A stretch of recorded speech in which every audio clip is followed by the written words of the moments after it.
salapi.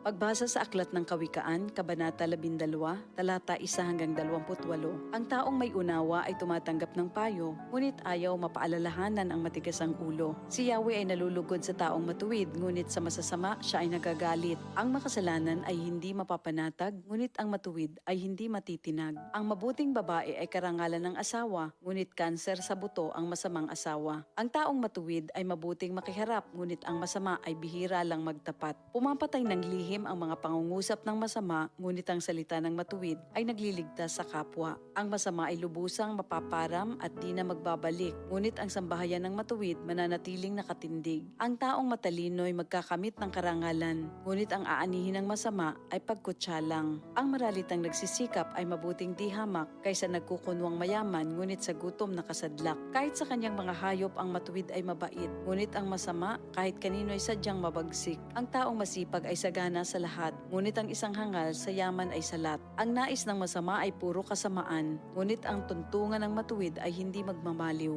Ang masama ay nahuhuli sa salita ng kanyang bibig, ngunit ang matuwid ay malayo sa ligalig. Ang kakamti ng tao ay batay sa gawa o salita, bawat isa ay tatanggap ng karampatang gantimpala. Ang akala ng mangmang ay siya lamang ang tama, ngunit handang tumanggap ng payo ang taong may unawa. Ang pagkainis ng mangmang kaagad nahahalata, ngunit ang mga matatalino di pansin ang pagkutya. Sa pagsasabi ng tapat, lumilitaw ang katarungan, ngunit ang pagsisinungaling ay lumilikha ng kapahamakan. Ang matalas na pananalita ay sumusugat ng damdamin, ngunit sa magandang pananalita, sakit ng loob ay gumagaling. Ang tapat na labi ay mananatili kailanman, ngunit ang dilang sinungaling ay hindi magtatagal. Ang nagbabalak ng masama ay mag-aani ng kapahamakan, ngunit ang nag-iisip ng mabuti magtatamo ng kagalakan.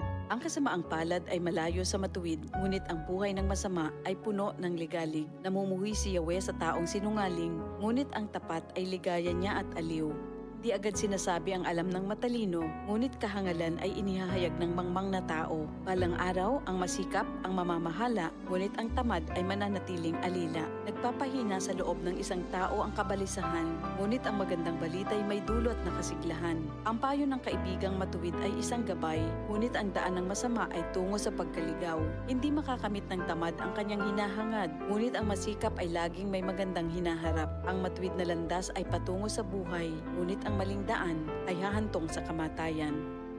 Ito ang salita ng Diyos. DCXL 558. Eto na